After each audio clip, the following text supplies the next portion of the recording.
వాళ్ళ మనవరాలు రోజా ఇప్పుడు సింహాసనం ఎక్కబోతోంది కదండి. రోజా చామంతికి ఎంత విలువిస్తుందో మీకు తెలుసు కదా. తనొక పని మనిషిలాగే కదా చూసేది. తనకి విలువనివ్వని రోజా సింహాసనాన్ని అధిష్ఠిస్తుంటే చామంతి జీర్ణించుకోలేకపోతుంది కూడా. అందుకే ఇలా చేస్తోంది. ఆహా, భలే కవర్ చేసావు. అందుకోసమే అలా చేస్తోందా? అది చెప్తా దాని సంగతి. ఇప్పుడు అర్థమైంది. అర్థమైంది కదా అత్తయ్య. ఇంకా అది ఒక్క క్షణం కూడా ఇక్కడ ఉండకూడదు. తక్షణమే దాన్ని బయటకు పంపించేయండి. చామంతి, చామంతి, చామంతి, చామంతి, చామంతి, చామంతి. చూడు, ఊపుకుంటూ వస్తోంది.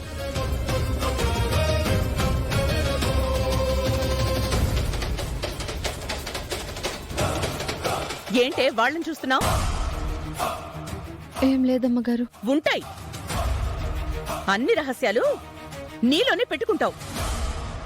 అసలు నువ్వు ఇక్కడికి వస్తే ఏదో ఒకటి చేస్తావని నిన్నిక్కడికి రానివ్వకుండా ఆపాను.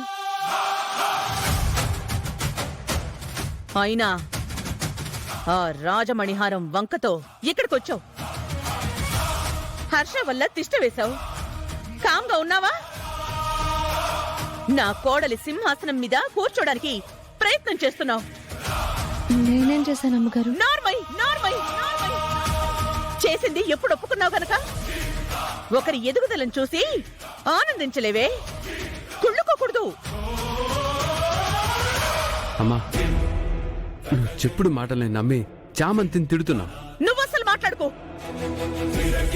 నీ అండతోనే ఇది పేటరేగిపోతోంది. నేను చల్లగా ఉంటే ఓర్చుకోలేకపోతోంది. నాకు పేరు ప్రఖ్యాతలు వస్తుంటే సహించలేకపోతోంది. అదేం లేదమ్మగారు. ఉందో లేదో నాకు అనవసరం. ఇక్కడ ఒక్క క్షణం కూడా ఉండడానికి వీల్లేదు. వెళ్ళిపో, వెళ్ళిపో, వెళ్ళిపో. అమ్మా, ఇక్కడికి ఒకళ్ళు వచ్చాక కార్యక్రమం అయిపోయే వరకు పొలిమేర దాటకూడదు అని చెప్పారు కదా. ఎలా వెళ్ళమంటావమ్మా? అది ఇక్కడే ఉంటే ఈ కార్యక్రమమే జరిగేలా లేదు కాబట్టి దానికేమైనా సరే ఇక్కడ ఉండకూడదు అంతే. ఇంకా చూస్తావేంటే? పోవే. అమ్మగారు, నేను చెప్పేది. ఇంకా మాట్లాడుకో. అమ్మా, నేను నాన్నని పిలుస్తాను, ఉండు.